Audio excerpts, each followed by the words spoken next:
sobre virus respiratorios.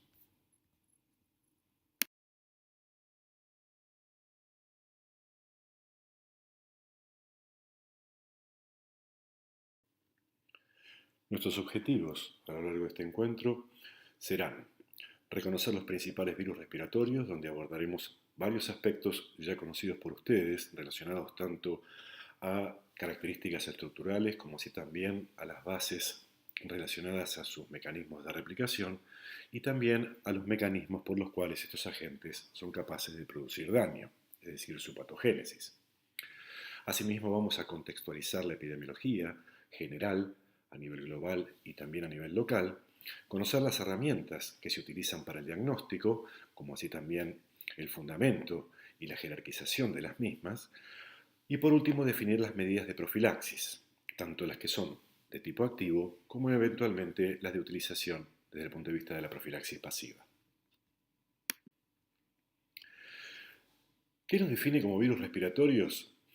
Esencialmente es su vía de entrada. El ingreso por la vía respiratoria es un factor común que los define a todos ellos como virus respiratorios, siendo ellos responsables tanto de infecciones localizadas como diseminadas. Estos son algunos de los agentes, donde mostramos imágenes de su ultraestructura, donde se pueden reconocer algunos de ellos de características como virus envueltos, el virus respiratorio sincicial, el virus para influenza, entre otros, en tanto que hay otros agentes cuyas características son las de virus desnudos del tipo de los rinovirus, adenovirus, parvovirus, entre otros. Respecto de la localización anatómica de las infecciones respiratorias, sabemos que son capaces de producir tanto infecciones a nivel del tracto respiratorio superior como a nivel del tracto respiratorio inferior. Los agentes involucrados en uno y en otro tracto son esencialmente los mismos, de modo tal que las infecciones habitualmente se inician por infecciones en el tracto respiratorio superior y por contigüidad pueden alcanzar el tracto respiratorio inferior. Desde el punto de vista epidemiológico general, son las infecciones respiratorias virales la causa más frecuente de enfermedad infecciosa. En el caso de los niños, pueden verificarse que ocurren aproximadamente entre 3 y 7 episodios por año. En tanto que en los adultos el número de episodios es ligeramente menor, sin embargo estos en general afectan fundamentalmente al tracto respiratorio superior, es decir, son responsables de infecciones respiratorias agudas altas. En términos generales, este tipo de infecciones son benignas, pero pueden presentar complicaciones fundamentalmente en aquellos pacientes en los cuales existen enfermedades subyacentes que pudieran afectar el normal funcionamiento cardiovascular y pulmonar, constituyendo por ello una de las principales causas de consulta e internación en todas las edades. Niños menores de 5 años. Hacia la izquierda de la imagen, en cada uno de los cuadrantes, están enumeradas las principales causas de muerte en los niños, donde puede advertirse que las infecciones respiratorias agudas se encuentran al tope de las causas de muerte en ese rango etario. Hacia el lado derecho puede advertirse que las mismas infecciones respiratorias agudas constituyen también una de las principales causas de muerte en la etapa neonatal, hasta los 28 días de vida.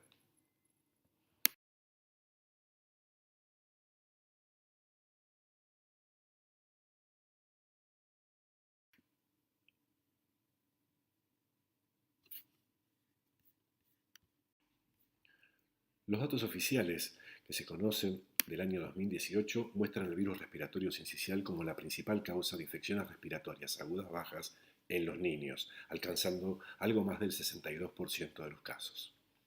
El aporte remanente lo hacen los virus influenza A y B, los virus para influenza, los adenovirus, metapneumovirus, entre otros. La distribución anual muestra que durante las etapas más frías del año ocurre el mayor número de casos de infecciones respiratorias. Sin embargo, es importante tener en consideración que fuera de las etapas más frías Otros virus, por ejemplo los adenovirus o los virus para influenza, son también responsables de un número de casos sustancialmente menor de infecciones respiratorias agudas bajas en los niños. La distribución etaria y la etiología muestra claramente cómo, a lo largo de las distintas etapas de la vida, el virus respiratorio sincicial, que es la principal causa asociada a las infecciones en los niños menores de un año, comienza a decrecer conforme avanza la edad de los pacientes.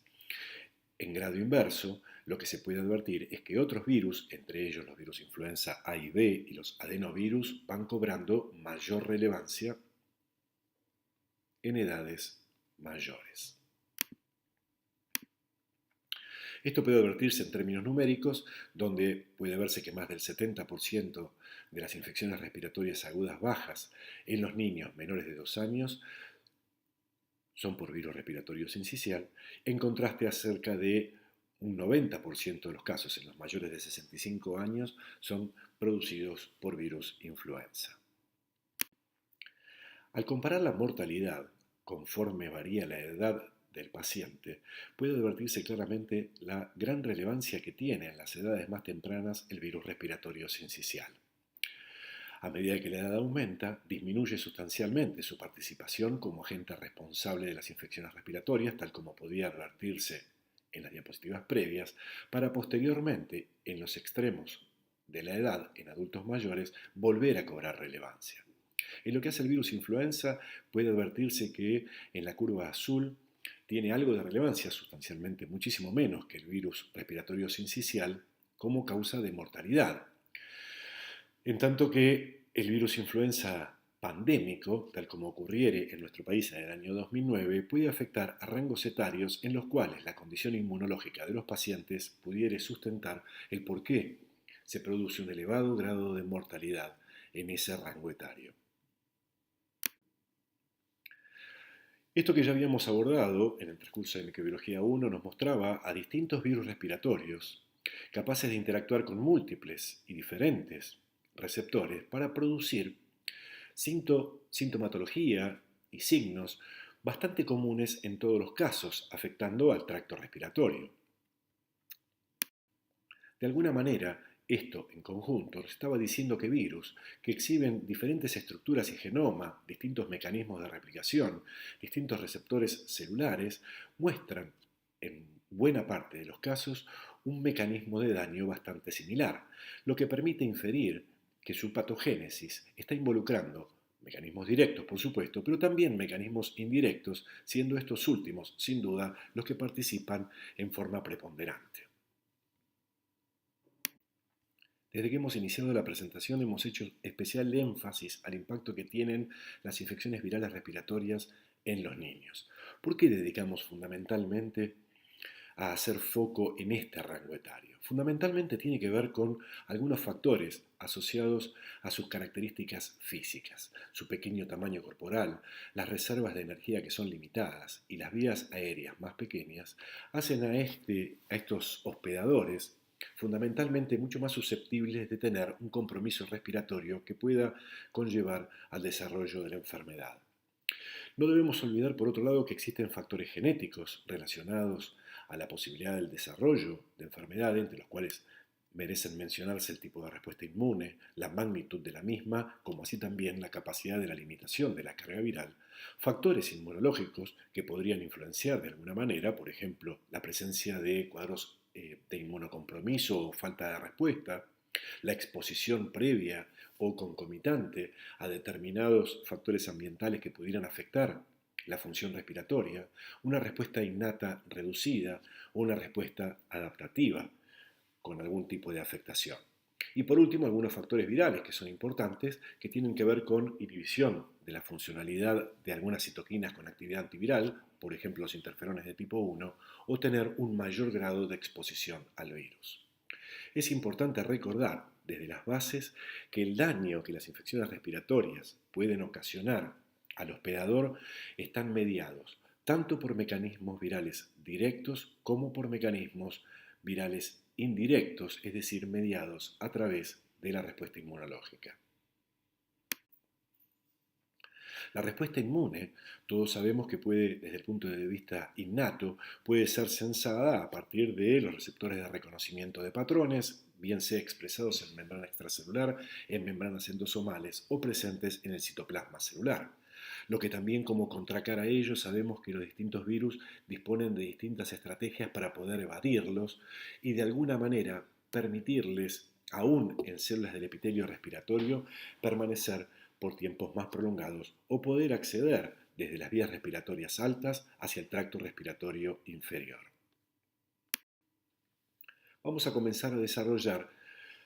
un poquito más en profundidad al virus influenza. Ustedes recordarán que el virus influenza pertenece a la familia Orthomyxoviridae y se distingue dentro de ella distintos géneros, los virus influenza tipo A, tipo B, tipo C y por último los togotovirus, a los cuales no vamos a hacer mención alguna más allá de su participación taxonómica dentro de la familia Orthomyxoviridae. El virus o los virus influenza son virus envueltos, aquí se muestra un esquema de la partícula viral, donde hay exhibición hacia la parte exterior de glicoproteínas. En color rojo se advierte la presencia de la hemaglutinina, en color celeste la presencia de la neuraminidasa. Hacia el interior de la partícula viral se puede observar la presencia del genoma, muy característico de estos virus, con características de tipo segmentado, como ribonucleoproteínas asociadas a dichos segmentos, tal como puede observarse en cada una de estas estructuras con características helicoidales. Por último, hacemos mención a la presencia enclavados dentro de la envoltura de ese virus de estas proteínas que constituyen canales iónicos que denominamos proteínas M2. El ciclo de replicación del virus influenza muestra inicialmente la presencia en las células susceptibles de los receptores de ácido ciálico, con los cuales la hemaglutinina tiene la capacidad de poder interactuar. Esa interacción propicia un mecanismo de endocitosis mediada por esos receptores, a través de las cuales, una vez consolidada la formación de las vesículas endosómicas, serán posteriormente acidificadas y desde allí se permitirá cambios conformacionales que dejarán que las ribonucleoproteínas puedan quedar en libertad desde el interior de la partícula viral para quedar desde allí disponibles a nivel citoplasmático y alcanzar a través del poro nuclear el interior del núcleo celular, donde a partir de ese momento comenzarán los mecanismos de replicación para la generación de los ARN mensajeros, como así también de los ARN que se llevará la progenie cuando haya nueva síntesis de proteínas virales a nivel del citoplasma celular y el posterior ensamblaje para que haya liberación de la progenie por brotación. Como blancos de acción de los antivirales mencionamos dos puntos centrales. Por un lado, los canales M2 y por otro, la neuraminidasa. En referencia al primero de ellos, los canales M2 pueden ser bloqueados con droga del tipo amantadina. Sin embargo, el bloqueo de estos canales M2, que de alguna manera impediría la acidificación de las vesículas endosomales y por tanto no permitiría la liberación de los segmentos genómicos que están incluidos dentro de esa vesícula endosomal, merced a distintas mutaciones en la proteína M2, han caído en desuso por el elevado nivel de resistencia que tienen los virus influenza para drogas de estas características. En consecuencia, es la neuraminidasa el gran blanco de acción de los antivirales que se emplean bajo determinadas circunstancias en las infecciones por estos virus. Recordemos que la neuraminidasa es también una proteína presente en la superficie de la partícula viral. Su función central tiene que ver con hidrolizar los residuos de ácido ciálico presentes en la superficie de las células infectadas, que de no ser removidos impedirían, merced a la interacción que pueden llevar adelante con la hemaglutinina que está siendo presentada desde la progenie a ser liberada, por lo cual esa neuraminidasa juega un rol central precisamente en ese paso, en la posibilidad de que la progenie viral sea liberada por brotación. Existen drogas del tipo celtamivir y zanamivir que pueden inhibir su acción por interacción directa con esta droga. Sin embargo, existe resistencia a una de ellas, fundamentalmente al oseltamivir, merced a lo cual la interacción de la droga no logra poder unirse a la neuraminidasa y por tanto el virus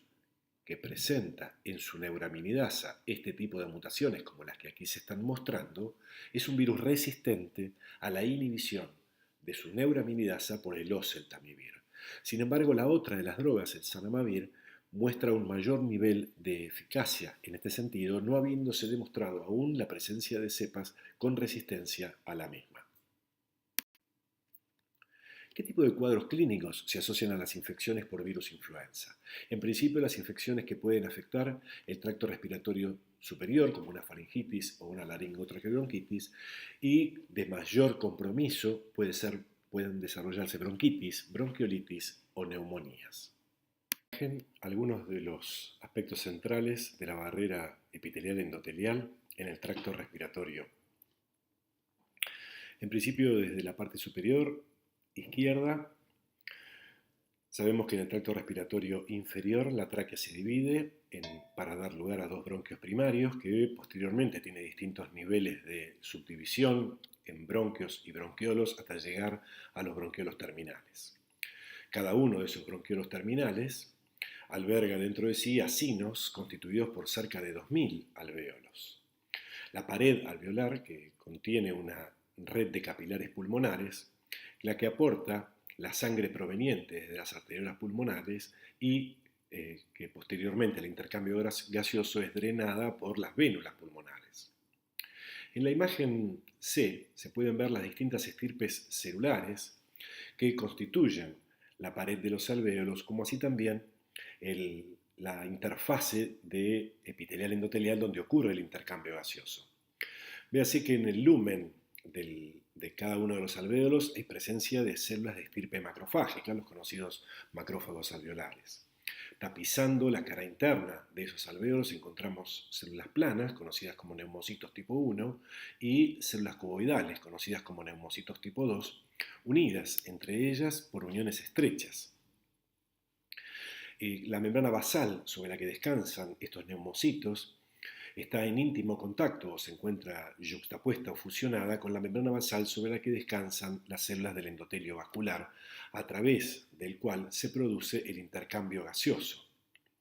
Las imágenes al microscopio permiten ver en E y en F las marcaciones que permiten la detección del antígeno conocido como panqueratina, que permite la caracterización de los neumocitos tipo 1 y tipo 2 presentes en el endotelio alveolar.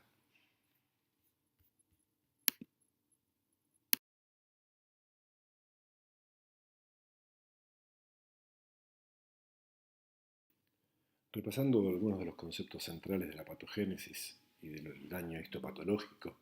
producido en un síndrome de distrés respiratorio agudo por el virus influenza, se representa en principio en el cuadrante superior derecho, en una estructura histológica sana, la presencia en el lumen alveolar completamente libre de cualquier líquido o cualquier fluido, de modo tal de asegurar un óptimo intercambio gaseoso, que en el caso de ocurrir una infección, tal como se puede ver en el segundo cuadrante, abajo a la derecha, tras una infección, por ejemplo, con el virus influenza A, se puede inducir la muerte celular de las células epiteliales, resultando en lo que en principio es un derrame de un fluido proteináceo hacia el lumen alveolar.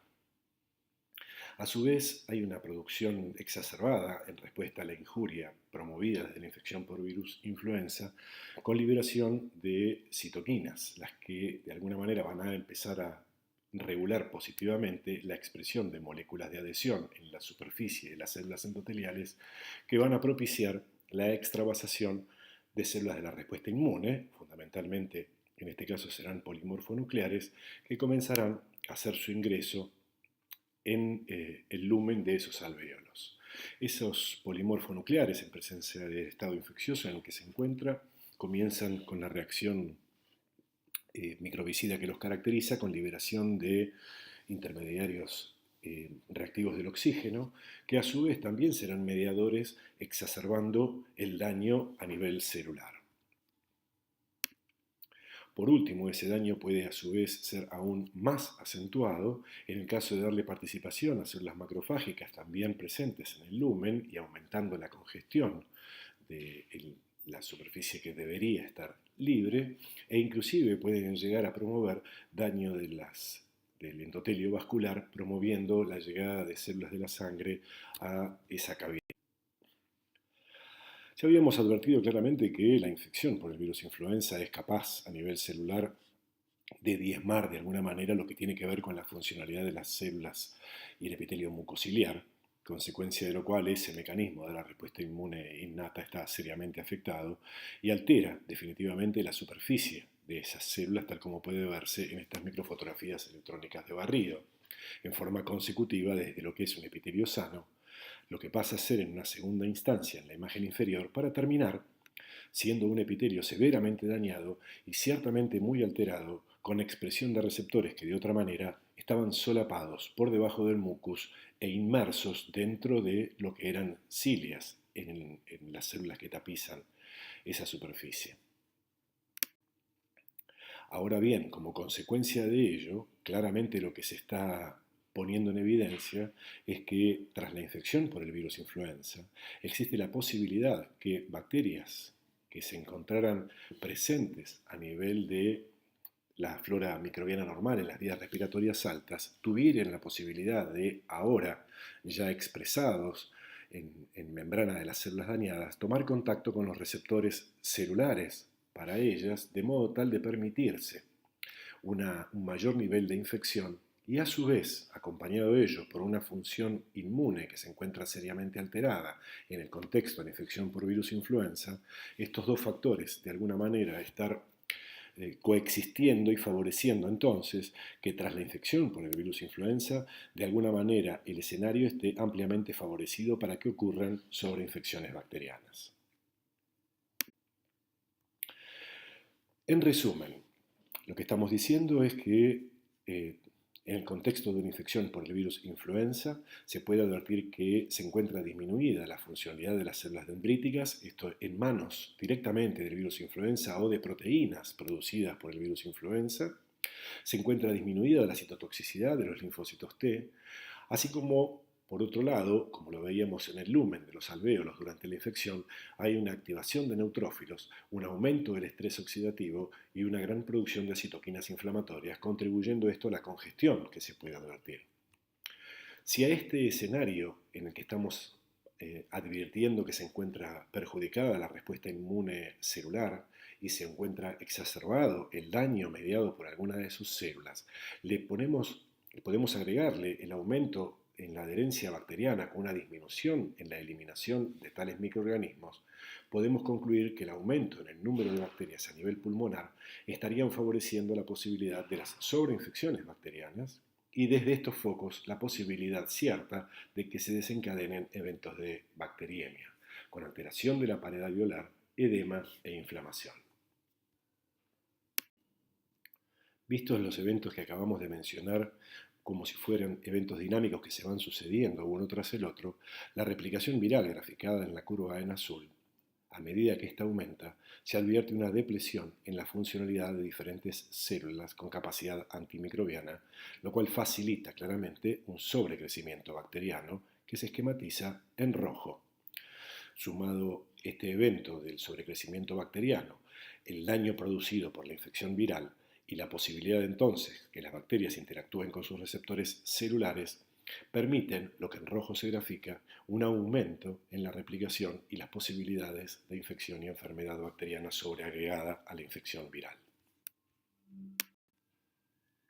Epidemiológicamente, según datos de la Organización Mundial de la Salud, el número de casos que se producen anualmente alcanzan a los 500 millones de nuevos casos,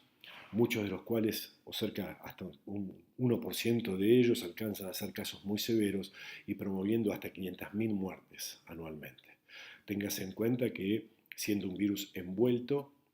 son partículas grandes que puede persistir durante horas en un ambiente frío con poca humedad y aún en las manos puede alcanzar hasta 2 horas de persistencia. En Argentina, con los datos que se disponen oficialmente del año 2018 y mirando en retrospectiva lo ocurrido en los 2 años anteriores, puede advertirse que la distribución de los distintos tipos de influenza A y B, en tanto las cepas involucradas en cada uno de los años, muestran un comportamiento claramente dinámico. Sin entrar en detalles menores, es importante que pueda advertirse cómo influenza tipo A ha sido definitivamente muy importante en los casos producidos durante el año 2016. También lo ha sido en el año 2017, aunque mostrando un cambio desde lo que era influenza A H1N1 para pasar a ser o empezar a tener mayor protagonismo, influenza A tipo H3N1.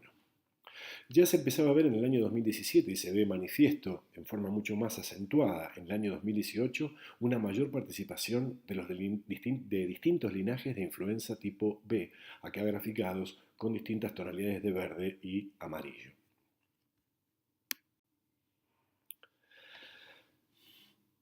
Sabemos que el virus influenza es un paradigma dentro de la virología de un virus que exhibe un enorme grado de variabilidad. En este sentido se distinguen dos tipos de cambios que pueden producirse que dependiendo de su magnitud se los considera cambios menores o drift, que son aquellos que son ocasionados por mutaciones puntuales que ocurren en el genoma y que son los grandes responsables de los eventos que se producen estacionalmente año tras año, recordando para ello que la polimerasa involucrada en la replicación del virus influenza es una polimerasa que, siendo un virus RNA, comete errores durante la replicación y en consecuencia la tasa de fijación de esas mutaciones es alta, dando lugar a este tipo de cambios menores. Por otro lado, los cambios mayores, claramente con una magnitud más importante, también conocido como shift, se adjudica a la reasociación de los segmentos genómicos que podrían ser los grandes responsables de eventos pandémicos. Para que estos eventos pandémicos puedan ocurrir, es importante recordar que el virus influenza es un virus que puede infectar no solamente al hombre, sino a otros mamíferos e inclusive a las aves, tanto aves silvestres como aves domésticas. En esta gráfica claramente se puede advertir entonces que estamos viendo un reservorio, ganado porcino en este caso, que claramente podría ser receptor de cepas de influenza aviar, desde animales convivientes, por ejemplo en el contexto de una granja, como así también de cepas de origen humano, que podría ser un trabajador rural que desempeñe sus actividades en ese ámbito, de modo tal que este cerdo que nosotros vemos aquí representado sería, de alguna manera, una suerte de receptor de cepas de diferentes orígenes donde podrían fácilmente darse, en el contexto de su árbol respiratorio, eventos de reasociación genómica para generar, como se esquematiza sintéticamente acá, entre una cepa representada con colores rojos en su genoma versus otra con colores azules, poder dar cepas que por reasociación den un virus reasociado cuyos segmentos genómicos tuvieran colores rojo y azules mezclados. En lo que hace al drift antigénico, también conocidos como variantes o variaciones menores, a las que hacíamos mención recién, producto de las mutaciones que por error se van introduciendo durante la copia de los materiales genómicos, es un proceso que se da en forma continua y gradual y que van promoviendo la acumulación de mutaciones puntuales que van generando variaciones que fundamentalmente cobran especial relevancia cuando impactan en la hemaglutinina y la neuraminidasa. En consecuencia, esas mutaciones permitirán generar distintas variantes que logren de alguna manera burlar los anticuerpos neutralizantes que pudieran haberse generado contra infecciones preexistentes. En consecuencia, es necesario tener en consideración estas variaciones que se van produciendo anualmente para justificar el porqué de la necesidad de la vacunación anual que a su vez está siendo actualizada en los inmunógenos que se administra 2 veces por año, considerando la información del relevamiento epidemiológico que se hace desde los países de los 2 hemisferios del globo. En lo que se referencia a variaciones mayores, sabemos que el impacto fuerte podría ocurrir fundamentalmente también en los genes que codifican para la hemaglutinina, para la neuraminidasa o para ambas, y donde claramente las variaciones den origen a diferencias que pueden superar el 50% respecto de lo preexistente. Se producen como producto de fenómenos de reasociación genómica. Recordemos la coexistencia en una misma célula de dos virus de origen distinto, con información genómica en sus segmentos diferentes, recordando los colores a los que hacíamos referencia en el esquema anterior, de modo tal de generar un virus que gane en adaptación eventual para un huésped nuevo no humano. Esto es un evento que normalmente se da en forma esporádica y que podría, dándose distintas condiciones, resultar en una pandemia.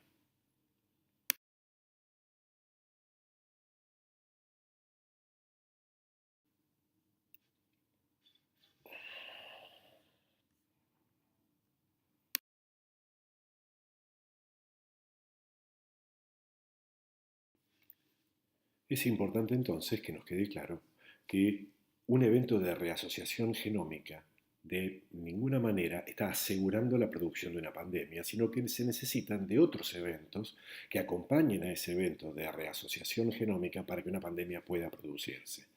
¿De qué tipo de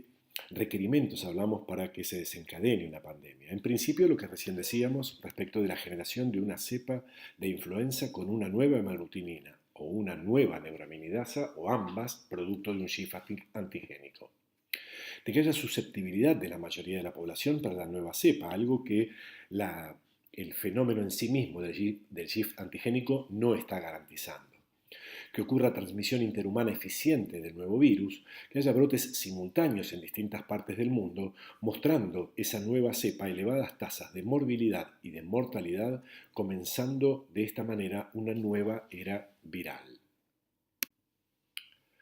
¿Hay riesgo de una nueva pandemia? Claramente la vigilancia epidemiológica da cuenta de los eventos que han acaecido hasta la fecha, de las cepas de virus influenza estacional, pero por otro lado, ustedes pueden advertir cómo existen múltiples variantes, algunas de las cuales se encuentran solamente circulando entre animales reservorios, que son las que están aquí representadas en color verde, en tanto que hay otras infrecuentes y que no han logrado alcanzar un nivel de diseminación por transmisión interhumana importante, pero que sí han sido aisladas desde humanos, con distintas combinaciones entre la hemaglutinina y la neuraminidasa y los años en los cuales las mismas han sido verificadas. Definitivamente esto habla de la posibilidad siempre presente de reunirse las distintas condiciones a las que hacíamos referencia anteriormente para la posibilidad de que se desencadene una nueva pandemia. En nuestro país, en el año 2009, el virus H1N1 pandémico, que había sufrido eventos de reasociación genómica, dio lugar a un impacto epidemiológico muy importante con 10.000 casos confirmados, de los cuales terminaron en el óbito 600 personas. Respecto de la profilaxis activa para virus influenza, la misma persigue reducir las complicaciones, el nivel o el número de hospitalizaciones, las muertes y las secuelas. Los inmunógenos utilizados para la profilaxis activa son la administración de la hemaglutinina y la neuraminidasa, obtenida de virus inactivados, y las vacunas que actualmente se utilizan son vacunas trivalentes o, en algunos países, ya se ha licenciado y se comercializa la vacuna tetravalente. En nuestro país, la vacuna que se ha administrado durante el año 2017, el año 2018 y no hubo variaciones en el 2019, contiene antígenos provenientes de influenza del tipo A e influenza del tipo B. Y en las vacunas tetravalentes se han agregado componentes antigénicos de una nueva cepa de influenza tipo B del linaje Yamagata que, como les mostraba en imágenes precedentes, ha cobrado en los últimos años un mayor número de casos, por lo cual ya ha sido incluida en ese tipo de vacunas. ¿Para quiénes está indicado el uso de la vacuna antiinfluenza? Aquí están enumerados: para adultos mayores de 65 años, para mujeres en segundo y tercer trimestre de embarazo, para niños entre 6 meses y 2 años, para el personal de la salud y los cuidadores de hogares de ancianos, para personas, adultos y niños en riesgo de complicaciones por virus influenza, y en este sentido en particular, es importante definir que las personas que están en riesgo de complicaciones por virus influenza son aquellas que tienen enfermedades pulmonares crónicas, que son cardiópatas congénitos o en forma adquirida, los que están con terapia crónica con esteroides, con terapia crónica con aspirina, o pacientes a los que se les ha practicado trasplantes de órganos sólidos o médula ósea. Por último, en pacientes inmunocomprometidos con terapia inmunosupresora actual, es importante tener en consideración que, eh, si bien es recomendada la vacuna también en estos casos, lo más importante es que como no generan una respuesta inmunohumoral eficiente o la misma es mínima, se recomienda vacunar a todos los contactos intradomiciliarios de esos pacientes en riesgo, bien sea los padres, los hermanos y distintas personas que estén en contacto con ellos. Como perspectiva a futuro, la idea es generar vacunas universales y ya no estas vacunas que están de alguna manera ajustadas o sujetas a las cepas prevalentes de influenza, bien sea de tipo A o de tipo B. Y en este sentido está apuntado a la generación de anticuerpos dirigidos contra otros tipos de epitopes, por ejemplo, para epitopes de la hemaglutinina, que son aquellos que le permiten fijarse a la envoltura del virus, que son anticuerpos que tendrían igualmente capacidad neutralizante o que serían anticuerpos que podrían mediar mecanismos de citotoxicidad anticuerpo dependiente, pero que serían de alguna manera ampliamente reactivos en forma cruzada. Lo mismo podría utilizarse anticuerpos contra la proteína M2, a la que conocíamos como canales, que de alguna manera estarían bloqueándolos, impidiendo que prosiga la eh, replicación viral. La proteína M2 es una proteína que en sus determinantes antigénicos podría ser ampliamente conservada y en consecuencia estos anticuerpos podrían de alguna manera, si bien no ser neutralizantes, ser mediadores de mecanismos de citotoxicidad anticuerpo dependiente. Por último, las estrategias que también se persiguen es la posibilidad de poder generar respuesta inmune celular mediada por células T, dirigiéndose o tratando de estimular la respuesta contra péptidos derivados de la proteína de matriz M1 o con nucleoproteínas, son ambas proteínas que no están expuestas normalmente desde la partícula viral libre circulante, pero que sí son expresadas en las células infectadas y en consecuencia se lograría de esta manera una respuesta cruzada, muy efectiva y profundamente citotóxica que de alguna manera limitaría la progresión de la infección. Comenzamos con el virus respiratorio sincicial, con esta imagen al microscopio electrónico de un virus que ciertamente se muestra morfológicamente bastante pleomórfico y que taxonómicamente es clasificado dentro de la familia Pneumoviridae, dentro del género Orthopneumovirus. Es un virus, como les decía anteriormente, pleomórfico y del cual protruyen como virus envuelto glicoproteínas, donde la glicoproteína mayor responsable de la adherencia, también conocida como glicoproteína G, es acompañada por otra glicoproteína, también conocida como glicoproteína menor o proteína de fusión, conocida como glicoproteína F. Más hacia el interior lo que encontramos es una proteína de matriz e internamente esa partícula viral alberga el material genómico que es de tipo RNA monocatenario con polaridad negativa, que no es segmentado en clara diferencia con el virus influenza antes mencionado. Más imágenes de la ultraestructura de este virus y de la ribonucleoproteína que acompaña al material genómico.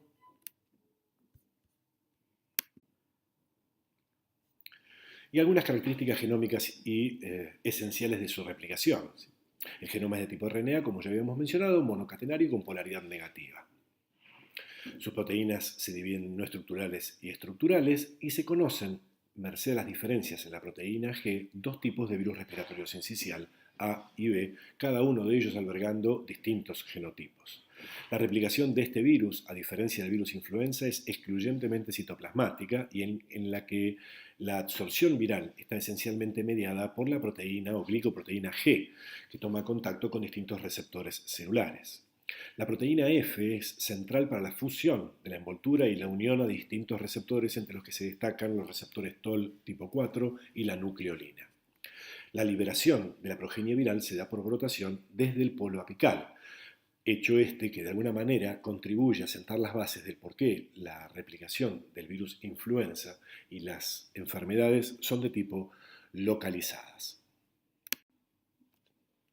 Las infecciones en general comienzan con infecciones en el tracto respiratorio superior, tras haber hecho su ingreso por el aparato respiratorio, pudiendo producir la laringotraqueobronquitis y eventualmente desde estas vías descender para producir bronquiolitis y neumonías. Como inicialmente cuando comenzábamos con el teórico hablábamos y hacíamos especial énfasis en los niños, la entidad de la bronquiolitis es claramente una entidad caracterizada por un diagnóstico clínico muy definido como una enfermedad viral estacional, lo veíamos en los patrones de distribución epidemiológica de los casos, en la que hay presencia de fiebre, rinorrea, tos seca y sibilante, es decir, está acompañada por ciertos ruidos que al examen físico puede presentar crepitaciones como una suerte de burbujeo inspiratorio fino y o sibilancias cuando el aire sale expirado. Estas obliteraciones son las que generan centralmente esa signo-sintomatología a la que estamos haciendo referencia. En la patogénesis de la bronquiolitis tenemos que tener en consideración centralmente que las bases de su desencadenamiento contribuyen tanto en mecanismos de daño directo como mecanismos de daño indirecto, en el que se puede verificar necrosis de las células epiteliales de las vías aéreas, con destrucción de cilios, generación de tapones mucosos, fundamentalmente constituidos por fibrina de distintos desechos celulares y acompañados de un edema que podría comprimir desde lo exterior la vía aérea, el bronquiolo, el lumen, adviertas en las imágenes, el lumen de un bronquiolo normal a la izquierda, y la broncoconstricción con congestión dentro de ese lumen celular y con sustancia proteinácea, con una fuerte inflamación neutrofílica. Más imágenes que acompañan lo que es la vía aérea normal a la izquierda y lo que ocurre con la vía aérea obstruida hacia la derecha, acompañado por las distintas imágenes en distinto aumento desde la izquierda hacia la derecha, desde menor a mayor aumento, advirtiéndose en la última de las imágenes la formación de un típico sincicio, una masa celular gigante multinucleada, como una de las características citopáticas a las que hace mención el virus respiratorio sincicial. Ya hemos mencionado que en la patogénesis, tanto a nivel celular, contribuyen tanto el efecto citopático viral directo, con un aporte menor respecto del que lleva adelante los mecanismos inmunopatológicos, con una injuria celular acompañada de, en general, limitación de la infección. La generación de detritos celulares, todos ellos volcados en el lumen alveolar, que contribuyen claramente a la obturación y, en consecuencia, a la dificultad respiratoria que acompaña los casos de bronquiolitis. En esta suerte de contraste en los mecanismos inmunopatológicos relacionados al desenlace de la infección, es claro, cuando lo vemos hacia la izquierda, en la gráfica izquierda, que la infección que resuelve predomina una respuesta con un perfil claro TH1 con respuesta inmune celular adaptativa. Contrario a ello, a la derecha, la enfermedad grave que no logra resolver, hay un fuerte predominio de la respuesta TH2, con citoquinas capaces de suprimir la respuesta precisamente TH1. Epidemiológicamente, en nuestro país, adviértase con datos que han sido publicados en niños menores de 5 años, cómo las bronquiolitis son una de las causas más importantes, cerca o superando el 70% de los casos de internación en esos niños menores de 5 años con infección respiratoria aguda baja.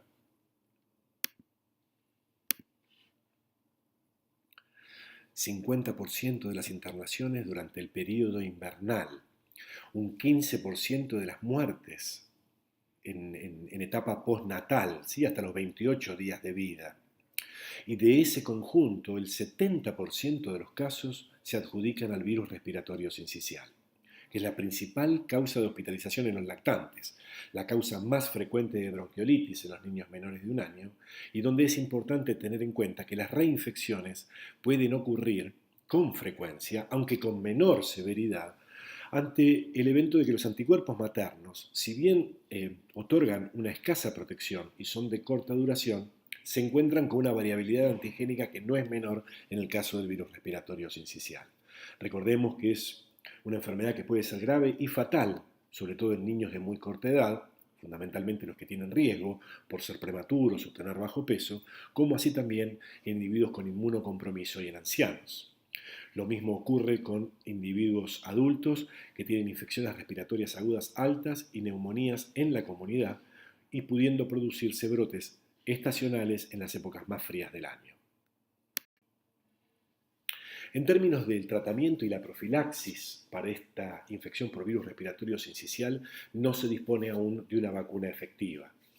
Lo que sí se puede utilizar y se utiliza es la remoción de las secreciones, donde fundamentalmente esto se suele asentar en prácticas kinesioterápicas para facilitar la fluidificación de las secreciones respiratorias,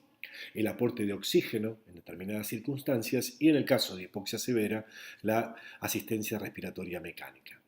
Entre los antivirales que se suelen utilizar bajo determinadas circunstancias se encuentra la ribavirina, que es un análogo sintético de la guanosina y que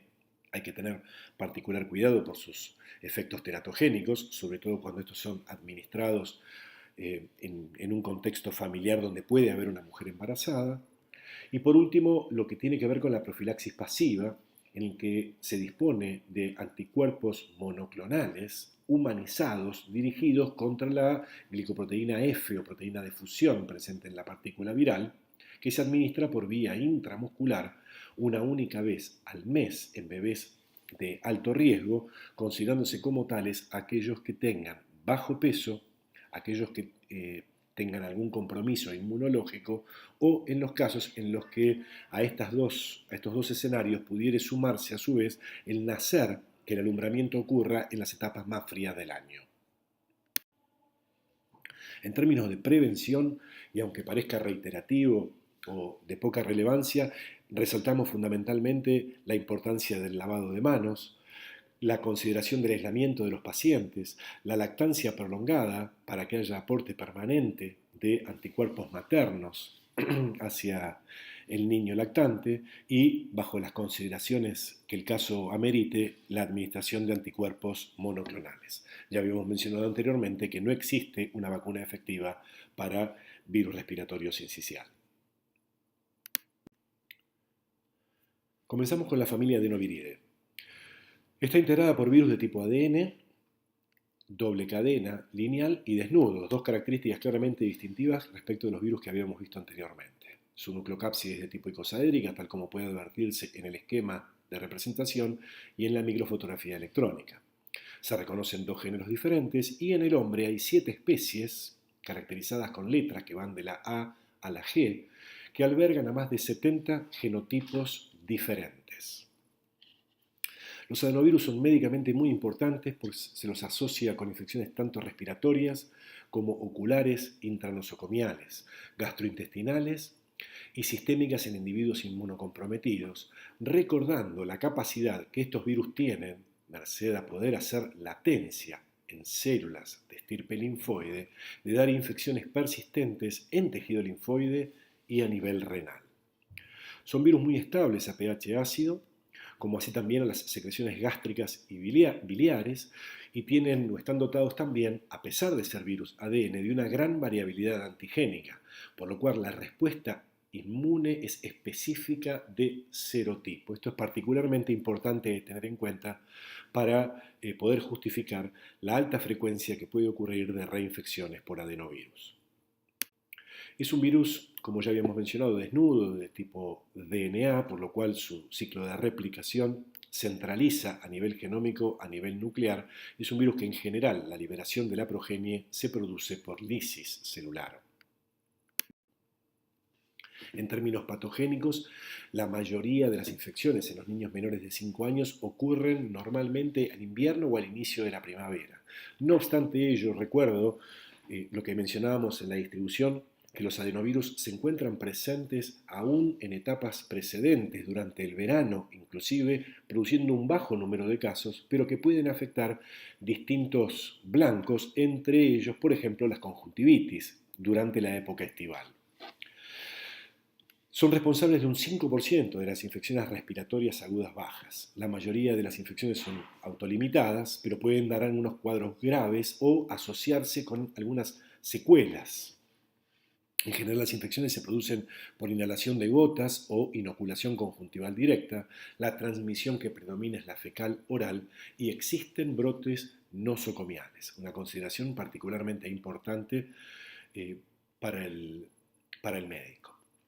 Entre las especies, recordemos que había especies caracterizadas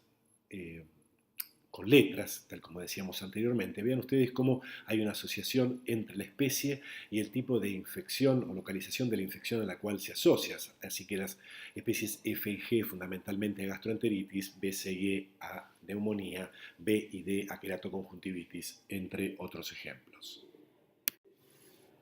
En Argentina, las infecciones respiratorias en los niños hablan claramente de una distribución a lo largo de los años que fundamentalmente le dan un predominio a las especies B y C, teniendo un mayor número de casos en etapas bien tempranas de la vida.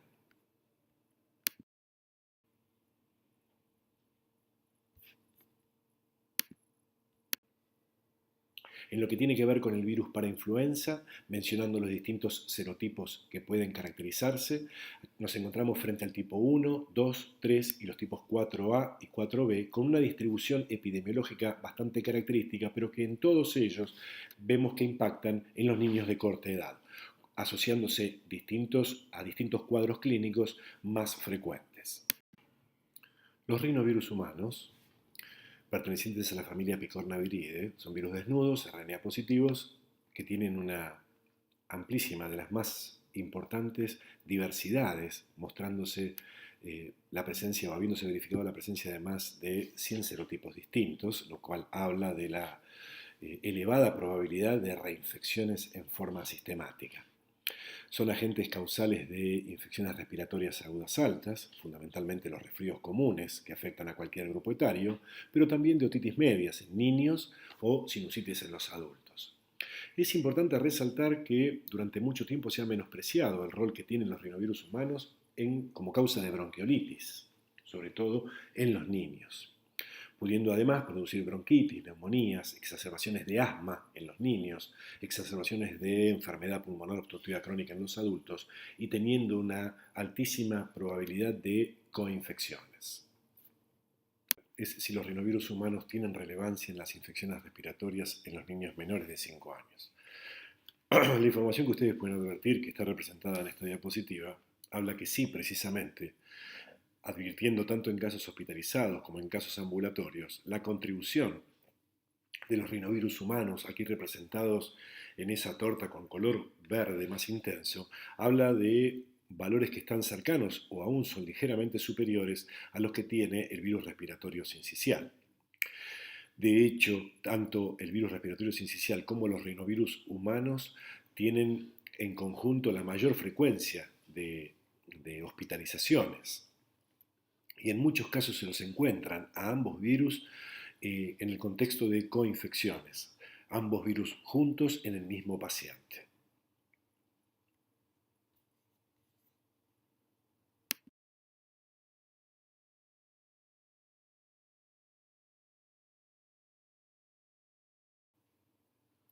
Otro de los virus que tiene relevancia en el contexto de las infecciones respiratorias agudas bajas son los metaneumovirus humanos. Estos virus están cercanamente emparentados con el virus respiratorio sincicial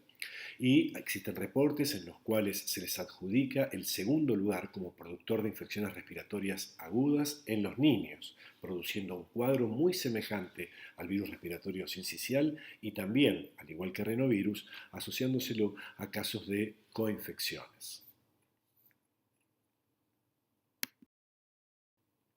Los bocavirus humanos, pertenecientes a la familia Parvoviridae, son virus desnudos que afectan a todos los grupos etarios, pero fundamentalmente a los niños, donde pueden producir neumonías, bronquitis, bronquiolitis y también infecciones respiratorias agudas altas. Al igual que los casos últimos mencionados, también se asocian a la producción de coinfecciones. Los coronavirus humanos son otro grupo de virus que adquieren relevancia médica en el contexto de las infecciones respiratorias bajas. Estos agentes pertenecen a la familia Coronaviridae, dentro de tal familia a la subfamilia Coronavirinae, y se caracterizan por ser virus envueltos con un genoma de tipo RNA con polaridad positiva, monocatenario, con una característica saliente que les es exclusiva y es la extensión que tiene ese material genómico que alcanza los 30.000 bases. Un hecho definitivamente inédito, es el genoma más largo que se conoce dentro de lo que son los RNA virus. De los virus que conocemos a la fecha y han sido bien caracterizados, 4 de ellos están asociados a enfermedades respiratorias leves, en tanto que hay otros 3, el virus SARS, el virus MERS y el muy recientemente caracterizado coronavirus SARS-2, todos ellos asociados a enfermedad respiratoria de gravedad. Respecto del virus SARS o virus que se asocia a la producción de un síndrome respiratorio agudo severo, al igual que el virus MERS y el virus SARS-2, todos ellos tienen claramente un origen de tipo zoonótico, pues han sido bien caracterizados los hospedadores en otros mamíferos antes de su llegada al hombre. Respecto de las características ultraestructurales de las partículas virales de los coronavirus humanos, como puede advertirse en el diagrama superior, puede verse que son partículas virales esféricas que tienen entre 80 y 120 nanómetros, son virus envueltos, de los cuales protruye, y se puede advertir claramente, esas espículas que forman un homotrímero, que son los ligandos o glicoproteína S, que es la que interactúa con el receptor celular, conocido como la enzima convertidora de angiotensina 2. Además, se encuentran las proteínas de matriz, aquí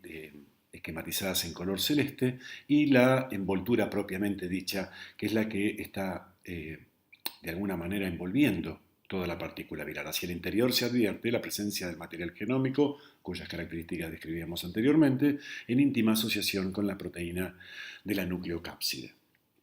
Las imágenes al microscopio electrónico muestran claramente la evidencia por la cual se denominan coronavirus a estos agentes merced al espectro que tiene ultraestructuralmente.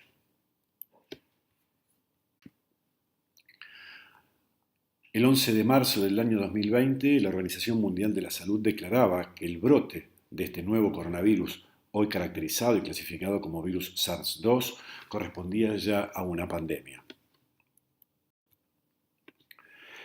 Existen algunas diferencias, al momento todavía siguen siendo de alguna manera tempranas, merced al número de casos y frente a una pandemia que aún es incipiente,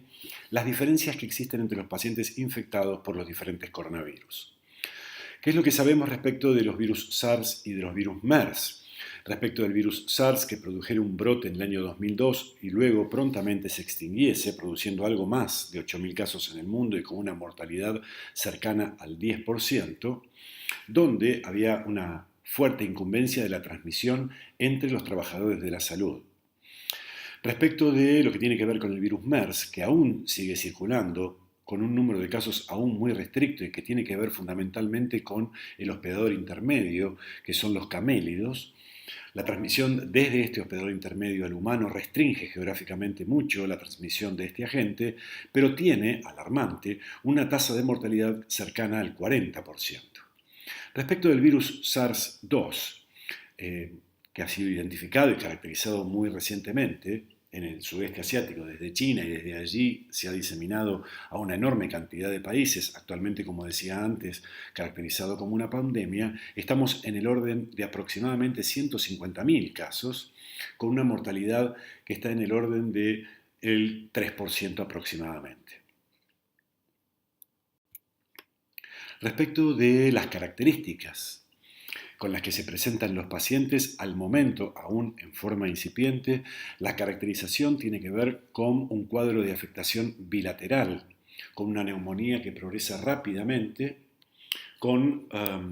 estas características que se pueden ver claramente en un paciente a los 8 y a los 11 días luego del establecimiento de la enfermedad, que al cabo del segundo de los tiempos el paciente ya está siendo asistido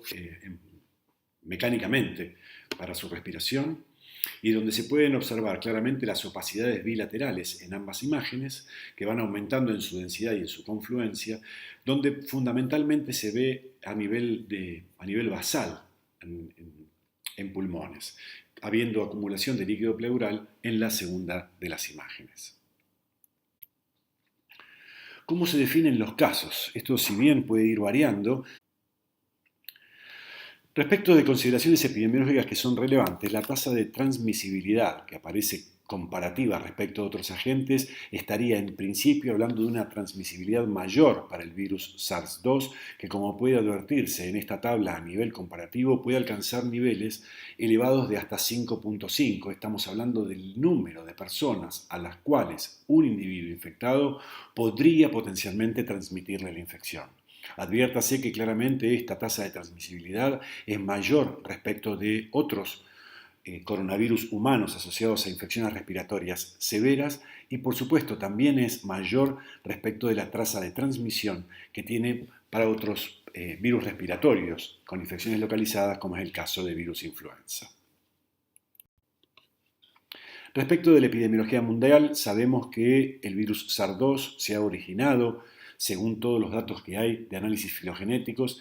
en China, en el sur de China, en una de sus provincias y más específicamente en algunos mercados en los cuales podría haber ingesta o prácticas relacionadas al contacto directo con algunos animales mamíferos que serían los portadores naturales de algunos coronavirus que podrían estar en condiciones de hacer el salto de especie hacia el humano, bien sea directamente desde el murciélago o más probablemente con un hospedador intermediario, tal como hubiese ocurrido previamente con el SARS, utilizando las civetas como huésped intermediario, o el MERS, utilizando a los camélidos. A partir de eso, la diseminación ya es mundial con un número de casos que supera, como decía anteriormente, los 150.000 alrededor del mundo en esta pandemia. Respecto a algunas consideraciones vinculadas con su diagnóstico, el diagnóstico está fundamentalmente basado en un diagnóstico por el momento de tipo directo con pesquisa del material genómico, el RNA, mediante técnicas que involucran la amplificación por la variante en tiempo real. Para ello se utiliza material obtenido de hisopado nasal y faríngeo, que como puede advertirse aquí, permite obtener cargas virales que pueden alcanzar niveles desde 1.5 por 10 a la menos 4, estamos hablando del orden de las 15.000 copias por mililitro de este material, hasta los 15 millones de copias en aquellos pacientes con mayor carga viral, lo cual no guardaría en principio ninguna relación respecto de la presentación clínica, tal como podría verse en este estudio realizado sobre pocos pacientes en China. Más allá de eso, estas cargas virales no difieren entre pacientes asintomáticos y sintomáticos, lo cual podría de alguna manera tener implicancias directas en lo que tiene que ver con la epidemiología y la transmisibilidad de este agente. Más allá de eso, hoy sabemos que los pacientes asintomáticos, en su vasta mayoría, el 75% de ellos, llegarán a presentar síntomas en el futuro posterior. Respecto de las medidas de prevención, son medidas que se están aplicando en el mundo respecto de recomendaciones desde la Organización Mundial de la Salud que han sido tomadas desde las autoridades sanitarias de nuestro país, que tiene que ver esencialmente con medidas universales, incluyéndose dentro de tales el lavado de manos, la distancia entre personas, lo que conocemos como aislamiento social, evitar el contacto directo, tos o estornudo en pliegue de codo, entre otras medidas de público conocimiento. Se proceder al aislamiento de los casos y al manejo de los mismos, la cuarentena para contactos cercanos, la suspensión de eventos públicos y las restricciones en el movimiento de las personas. Nos detenemos ahora para hablar en la última parte de la clase del diagnóstico microbiológico para la definición de la etiología viral en los casos de infecciones respiratorias. ¿Por qué es importante para los virus respiratorios hacer diagnóstico microbiológico? Fundamentalmente porque esto permite evitar el uso indiscriminado de antibióticos y las consecuencias devenidas de ese uso indiscriminado. En segunda instancia, la consideración desde el médico del aislamiento de los pacientes infectados que permitan desde allí limitar la producción de infecciones en el ámbito intrahospitalario. Asimismo, identificado un agente viral definido, se podrá evaluar la posibilidad de la administración de drogas con acción antiviral específica, algunas de las cuales hicimos mención precedentemente. Y por último, el diagnóstico virológico permite contribuir a enfermedades que son de notificación obligatoria desde su etiología para poder conocer una situación epidemiológica con mayor exactitud en una comunidad, en un país, en un momento dado del año de la epidemia, lo que va a tener directa vinculación con los mecanismos de vigilancia epidemiológica que recolectan o que permiten colectar información para la consideración en la constitución de los inmunógenos a administrar en las futuras vacunas. ¿Cuándo hay que hacer diagnóstico virológico? Centralmente es importante tener en claro que se hace diagnóstico virológico solamente en cuadros graves de enfermedad de tipo influenza, caracterizada por signos y síntomas definidos, en bronquiolitis en niños menores de 2 años y en casos de neumonía en los cuales los pacientes requieran internación. El diagnóstico de los virus respiratorios está fundamentalmente sentado en la utilización de métodos directos, en tanto que los métodos indirectos están ciertamente muy por debajo de la importancia que los primeros tienen. En lo que hace los métodos directos, fundamentalmente se dispone de métodos rápidos, centrados en la utilización de las inmunofluorescencias, bien sea indirecta o directa, y con menor relevancia o menor frecuencia de uso, las técnicas de ELISA para la detección de antígenos virales. Los métodos nuevos permiten la detección y pesquisa de material genómico que podrá hacerse para un virus en particular o para distintos virus en formatos multiplex en esos ensayos moleculares. Y los métodos más clásicos, que ciertamente no se emplean con mayor frecuencia, dada la necesidad de infraestructura muy particular y de personal altamente entrenado, los métodos clásicos requieren del aislamiento del virus en cultivo celular y la identificación posterior del agente involucrado una vez aislado por inmunofluorescencia. ¿Cuáles son las muestras que se utilizan para hacer el diagnóstico directo? En general, dentro de los 3 días de iniciado el cuadro, las muestras de elección son el aspirado nasofaríngeo, el hisopado nasofaríngeo como segunda alternativa y el hisopado nasal combinado con hisopado faríngeo como tercera alternativa. Resaltamos centralmente el rol que juega la primera de las muestras, el aspirado nasofaríngeo, pues es de fácil accesibilidad, sobre todo en pacientes de corta edad.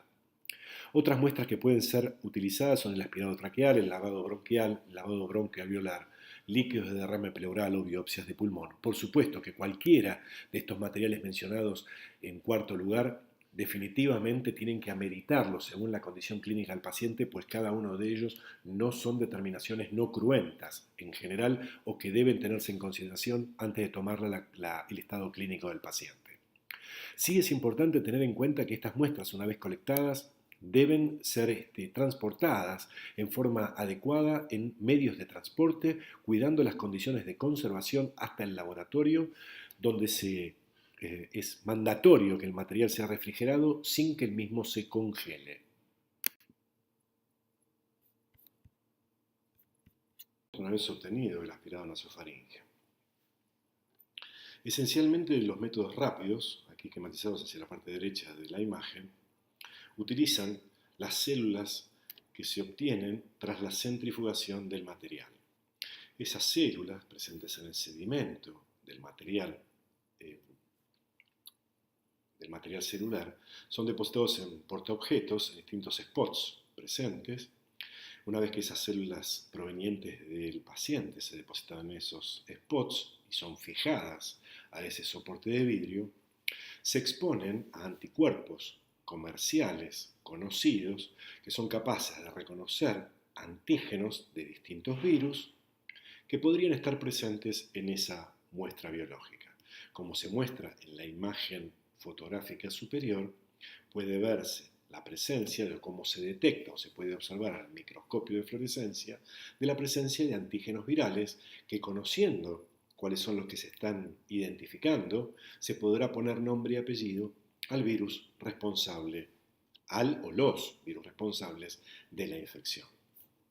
Si fuera necesaria la aplicación de los métodos clásicos, esto es recurrir al aislamiento en cultivo del virus en particular, se puede utilizar el sobrenadante, obtenido luego de la centrifugación del aspirado nasofaríngeo. Ese sobrenadante es inoculado sobre un cultivo celular, sobre células que han sido crecidas en una monocapa, en términos generales, a los que se agrega ese material producto o proveniente del sobrenadante, donde se supone que hay virus que ha sido liberado desde las células. Tras inocularse sobre esa monocapa celular, y al cabo de un tiempo se podrá verificar o no la presencia de una acción citopática, es decir, la producción de las conocidas alteraciones morfológicas o cambios morfológicos que podrían desencadenar la muerte celular, la aparición de determinadas inclusiones intracitoplasmáticas o la generación de, por ejemplo, células gigantes multinucleares o sincicios, característicos de determinadas infecciones,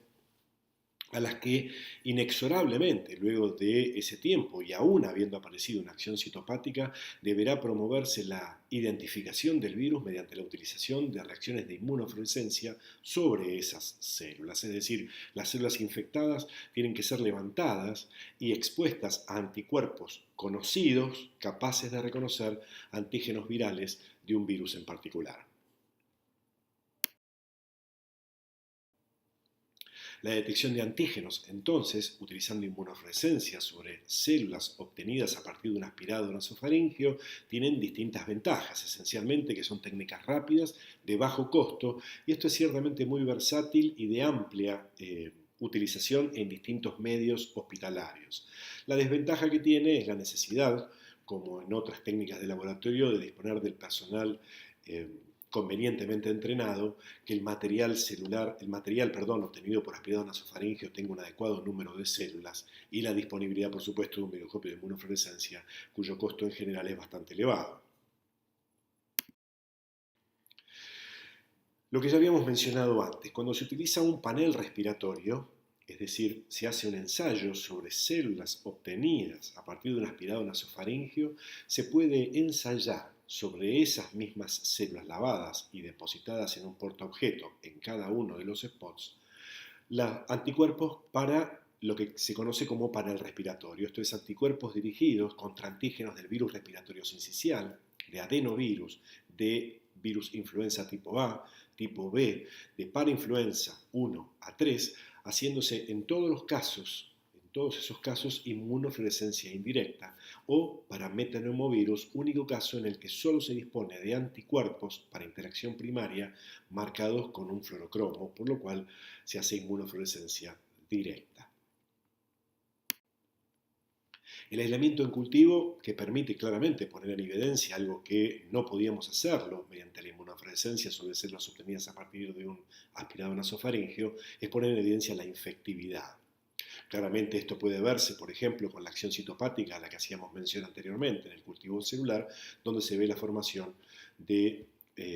una célula gigante multinucleada, formación de un sincicio. No obstante ello, a pesar de ver este tipo de acción citopática, es condición indispensable luego de ello levantar células de este cultivo celular, depositarlas en un portaobjeto y hacer la inmunofluorescencia para la detección de antígenos virales que permitan hacer por inmunofluorescencia la identificación del agente involucrado.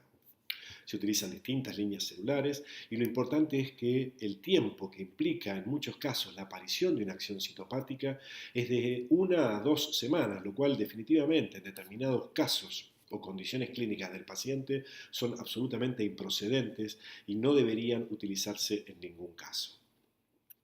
Hay sí algunas variables de cultivos celulares que pueden realizarse en forma un poco más rápida, conocidas como shell vial, donde media un mecanismo intermedio, un mecanismo de centrifugación para tratar de favorecer la interacción entre el virus y las células. No obstante ello, en general no se utilizan para el diagnóstico en forma masiva. Se dispone de equipos para la detección rápida de antígenos basados en técnicas inmunocromatográficas, son métodos rápidos que apenas demandan entre 20 y 30 minutos y tienen distintas ventajas, y entre ellas, por ejemplo, la posibilidad de disponer de estos equipos en forma masiva y en distintos consultorios. El problema es que tienen una sensibilidad ciertamente mucho menor que la inmunofluorescencia y que la calidad de la muestra no puede ser verificada, es decir, una muestra en la que la celularidad sea baja o eventualmente la cantidad de material sea esencialmente de una secreción respiratoria superior, dando resultados que fuesen poco confiables para el médico, no pueden ser evaluados por estas técnicas inmunocromatográficas, por lo cual están fuertemente recomendados para periodos epidémicos. Aquí se ven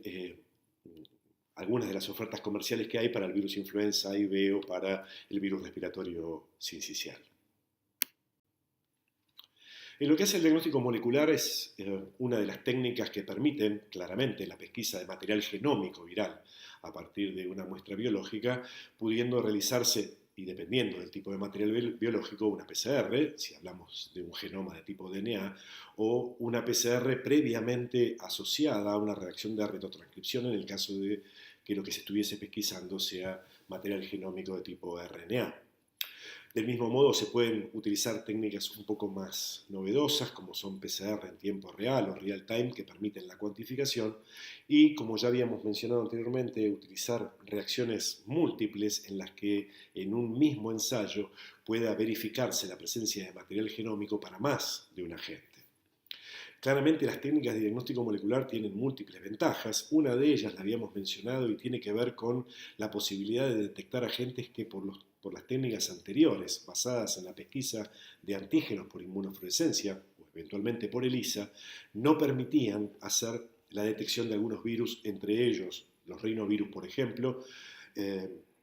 entre otros, ¿no? Los enterovirus, corona y otros necesitan imperiosamente sí o sí de la aplicación de este tipo de técnicas para poder ser detectados. El problema es que tienen un costo elevado porque los equipos son caros y requieren de personal especializado, infraestructura edilicia particular para poder llevar adelante en forma conveniente estos ensayos. Por último, un poco en perspectiva hacia futuro y aprovechando estas técnicas de biología molecular, hay equipos comerciales mucho más sencillos que permiten hacer la detección de múltiples agentes sobre una misma muestra y no solamente de una etiología en particular, sino que permiten en forma concomitante hacer la detección tanto de virus como de bacterias. Estos ensayos, conocidos como film array, se pueden realizar en equipos comercializados donde la muestra se deposita directamente en un recipiente donde los reactivos y los pasos van promoviendo en forma secuencial que vayan ocurriendo las reacciones hasta llegar a una instancia en la cual en distintas celdas de un microchip se pueden llevar adelante reacciones de biología molecular para la detección de distintos agentes. Esta es una imagen real del recipiente en el cual se deposita la muestra y donde, merced a cambios de temperatura y prosiguiendo a lo largo de todo el proceso que se lleva adelante en forma automatizada, esa muestra va siendo sujeta a distintas reacciones de amplificación para múltiples agentes, con revelado en última instancia en una multicelda que va a permitir, merced a la aparición de spots con fluorescencia, la detección, como ustedes pueden advertir, de múltiples agentes que podrían estar concomitantemente presentes en la misma muestra. En este caso se advierte claramente que con un mismo ensayo, con esta metodología, puede detectarse 20 virus respiratorios diferentes. Vean ustedes la extensión de la lista a la que se hace mención, cerca de una hora, sin restringirse esto solamente a patógenos virales, sino que también están involucradas algunas bacterias del tipo Bordetella, Clamidia y o Mycoplasma. Esto ha sido utilizado en algunos medios y hay reportes en el medio local, en algunas entidades, donde se habla de la amplia posibilidad de la detección de distintos agentes que previamente, utilizando las técnicas convencionales, no habían podido ser detectados. Entre ellos merecen mencionarse no solamente los virus típicamente encontrados con mayor frecuencia, hablo de virus influenza, de virus respiratorio sincicial, en el transcurso de una hora, sino también la posibilidad de encontrar coronavirus, bocavirus, entre otros virus de menor prevalencia. Para finalizar, las conclusiones a las que podemos arribar a lo largo del encuentro que hemos sostenido es que las infecciones virales respiratorias tienen una alta prevalencia en las poblaciones susceptibles y donde siempre resaltamos en los dos extremos etarios el protagonismo que tienen el virus respiratorio sincicial en los menores de 2 años y el virus influenza en los adultos mayores. En la patogénesis, recordando conceptos previamente aprendidos en Microbiología 1, tengamos en cuenta la predominancia de los mecanismos de daño indirecto. La relevancia que tiene en términos profilácticos algunas prácticas que deben difundirse en forma masiva, como el profuso lavado y correcto lavado de manos, como así también medidas de profilaxis activa disponibles para virus influenza, la vacuna, o de profilaxis pasiva para el virus respiratorio sincicial en las situaciones en las cuales lo amerite. Por último, tengamos en consideración que el diagnóstico virológico es directo y se requiere solamente ante cuadros graves. Dejo a disposición la bibliografía a partir de la cual fueron elaboradas la mayoría de las imágenes y la información que ha sido volcada en la presentación, agradeciendo la atención y dejando el correo electrónico por eventuales consultas que pudieran surgir en el contenido de la clase. Muchas gracias.